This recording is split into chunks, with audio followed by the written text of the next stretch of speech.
Kalugramong kabataan, igasal pantayanan, inyang pangatsyokutan ng Kandaba, ating mga sekretary, Idado Bondo. Idado, yan naman makwalta, at yung mayari college. Dapat madiskarte niya, madisposisyon niya, at ayasahan making opera. Nagipagsapalan niya Idado Manila at migaplaya kitang metong restaurant Triple B. Metang gapya at uling ayasahan making opera. Maging assistant manager niya. Mira siya Hong Kong at minsan magbakasyon niyang Malialdo. Uli nga lang yung gagawan, mig-apply ang dishwasher, karinting farmer's market. At yung kayang pamagobra bilang dishwasher, apasinaneng aling kadya, kitang migibandigat ang karinderya. Aliwayang klaseng dishwasher hindi nga na, tipuyang manager. At inyang diskardi, at inyang malasakit, ayasahan making opera ang buka rin tao. So namin gawa ng apong kadya piglolo ni Iwidado para ginganak ng bulsong ipining. Hanggang nageta, to cut the story short, kinasalidado ang po ipining. Yang minibala, karing-karing diryan ng katuwangan na kentindahan hanggang naging matiyang kadya, pepamana ng kayang balik ang pong negosyo kandado. E naikit kandado, ing kaluluya. E nalinawi kandado, ing iyamiyaring college. Ing linawi na kandado, itang pangatao na, itang puso na, itang malasakit na, itang diskarte na, kinggayang obra. Nembong ating kakasal, dadala ng interview ka na ako. At metong kareng utang ko kareng kakasal, ikang babae, nanumikit mo kinasawa mo, at sekutan me, at pakasal ka kaya. Sabiyaning babae, among, aborite po'y Richard, uli natin niyang bad boy look. Aliwaya rin trip yung babae nga nga kay sarili ko. Aborite kami Richard, uli natin niyang bad boy look. Ba, okay po naman ita. Yung bang parang maginoo, pero bastos. Yan yung type na ano. Ita mo, nga po kaya. Ay, aliya mo. Nga, ano po lang kay Richard? Uling ikit ko, malugod siyang tao. At inyang puso mo, at inyang responsibilidad, at magobra yung masalese. Ika naman, Richard, nano nga po rin mo kang kring-kring, among, masanting yakulex. Wow, ako. Ita mo, masanting yakulex, halipwa mo, biyasa niyang magluto, chicken barbecue. Aba, turo mo na mo ka na mo yung chicken barbecue mo kring-kring. Ayaw mo magluto na ka mo. Ana. Kita mo, inabori mo kang kring-kring. Biyasa magluto chicken barbecue, ang pang masanting yan aniya mo. Higit ko kaya, malugod siyang tao, malugod siyang asawa, at buri ko po tang mikayanak kami, akakit ko na, malugod siyang ima. Naning standard na mo ka rin tao, lalong-lalo na po tang mag-apply kang obra. Ikayong kayanakan, balo yun. Masakit yung mag-apply, nung ka high school graduate, ngini college graduate na ka, disqualified ka pa, karet na ka lang kumpanya. Naning lalawanda po tang mag-apply ka, educational background, idagya kang family background, idagya kang skills, ang buong expertise. at itang kayang moral character. Idyapin nga naning ginoging gospel, nga naning gospel reading tamo. Kaya balisa ng isip tutong Jesus, inghirap pa maniwala kaya. Huli ni Pedro abadi kaya balisa ng Jesus, huli nga lang maniwala kaya. Pero bago niyo po, makabalisa, nung ipakikasalan mo, alayang obra, alayang responsibilidad, nung tutuyang bad boy, nung mapalako yan, at nung atin niyang bad record, o kaya naman blatter ng munisipyo, makabalisa. At ipendo ka rin kay balisa na ng Ginoo, ingerap pa maniwala kaya. Bali po, dining gospel reading tama. Pero may sulat bilang biodata o historical record na ng Ginoo. In fact, naman makasulat ng gospel, nung namin height ng Ginoo, is he a 6-footer or a 5'8" or a 6'5" man, tall man? Halayin natin gospel. Maula ka nung namin height na ng Ginoo. Maula ka nung namin weight na, siya 150 kilo person. Maulagay ka. Naula ko na yung mata na ng Ginoo. Maulagay ka. Nung blue eyes siya, o green eyes siya, o tantalizing eyes siya. Matiro siya ba araw ng Ginoo? Makabayag ba? Diretso siya ba o kulot siya ba? Namin size na rin kayang sapatos, namin kayang waistline, namin paborito ng ulam, namin paborito ng huli, ang pong kanta, anak. Kaya makasulat king gospel, din kayang biodata. In makasulat king gospel, in lubod na kaya katamo. Love that was nailed to the cross.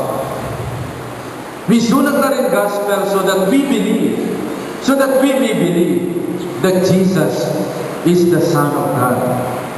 Buri na sabihin, believe, I believe. O dahil may tumatao, maniwala ka kaya. You're more than willing to give your heart and your life for that person. Because in reality, the meaning of believe comes from the word credere. And the word credere comes from the Latin words cor dare, to give your heart. Nga po, ang maniwala kating may tumatawa, ibiyeme kayo yung puso mo. Ibiyeme kayo yung biye mo. Nga po, ang maniwala kating asawa mo, idawon may biye mo kaya, pakasalan mo, for better or for worse. Pero mind you, in lugod, nalalaman yung mali. Love does not keep a record of wrongs. At potang kaluguran may asawa mo, agyumeng panupanya, agyumeng patawaran, agyumeng intindihan, mangibago yung lugod, kesa kitang kanyang kapintasan, ang bukit ang kanyang kainan.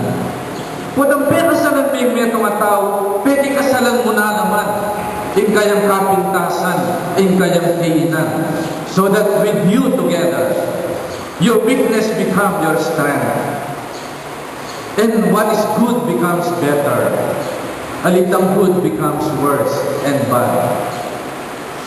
Ngayon, my dear brothers and sisters, in qualification, dari may asawa, it's not so much nung masanting yung asawa mo, nung malaguya, nung mata siya sweldo, nung mata siya pegaralan. More than that, yung pinitang lugod. Putting in power without love will become failure. Wealth without love is nothing. So, nanuman beauty without love is simply garbage.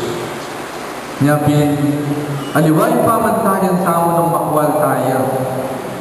Nung mata siya pegaralan, nung malaguya o masanting iali, ingkira taong pamantayan. nung atin niyang puso. Nung malugod siyang Diyos at malugod siyang tao. Nung atin niyang responsibilidad, ampong commitment, that really matters. Aliwa itang kayang itsura o itang kayang family background. My dear brothers and sisters, then pengari mo. They're not Superman and Wonder Woman. Except when we were children, matas tamo lawe, karempe ngari tamo. Pero balo yung ining matwa na lang, and we realize that they are human being, sana mangibabo yung lugod tamo parela. Aliway tang kinanda. And we should love them all the more. Uli na itang sakripisyo da kaya katamo. Aliway tang kakulangan da. Let us not focus on the limitations and the shortcomings of other people. I-focus tamo itang kaya pa ng Lord. Itang kayang dedication and commitment. Itang bebula ng puso na. Huya ng makapagmulada. Huya ng kapansin-pansin. Ing lugod na ng metong atao. My dear brothers and sisters, ikami pong pari, inyang inordina na kami ng Arsobispo, nakigewang santo, nakigewa, nalemoy kaya kaming pangatao. Sumangit din kami pari kami, at supamuri yung pangatao mi, ingkapintasan mi, and we are still capable of committing mistakes. But behind, kitang pangatao na ng pari, sana lawan tamo, at igalang yung kayang pangapari, at itang kayang representasyon bilang kinatawan ng Diyos. So, my dear brothers and sisters, no minsan may pang parata mong tao, sana nung yung parata na, liway tang nung nining mas makwalta, nung nining mas matas pegaralan, nung nining mas mayupaya, ang buong ating mata sa posisyon. More than that, sana, yung kinatamong point of comparison, o kaya yung kinatamong standard, king pandanawin tamong king tao, yapin niya itang nuya karaguling puso na. Itang debulanin kayang puso, itang kayang integrity, itang kayang goodness of heart, itang kayang moral character, itang kayang gilingan at kayapan, diya sanang maging pamantayan tamo. Talagang tamo.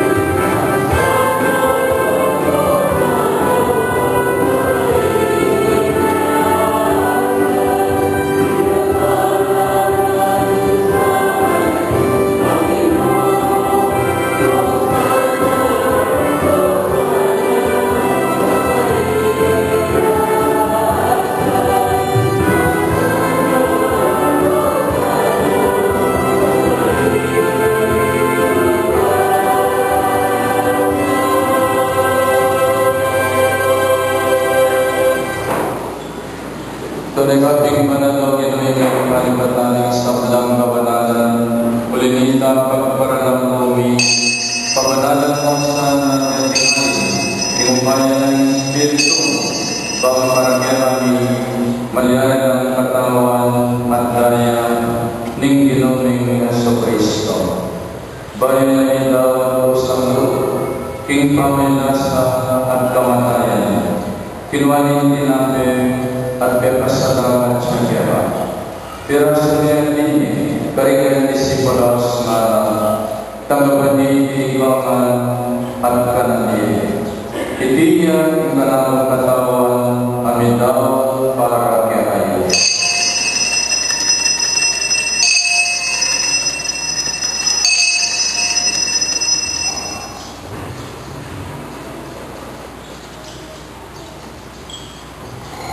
Makanya mo naman kayo ba tinangkulan, ginawa niyong alis, kasi bayan niya pepasalamat kaya.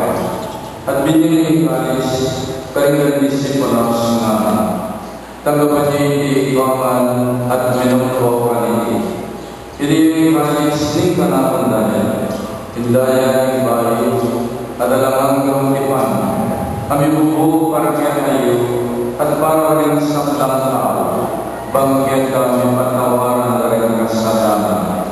Dabdan niyo iti bilang kapigangalaman kanan.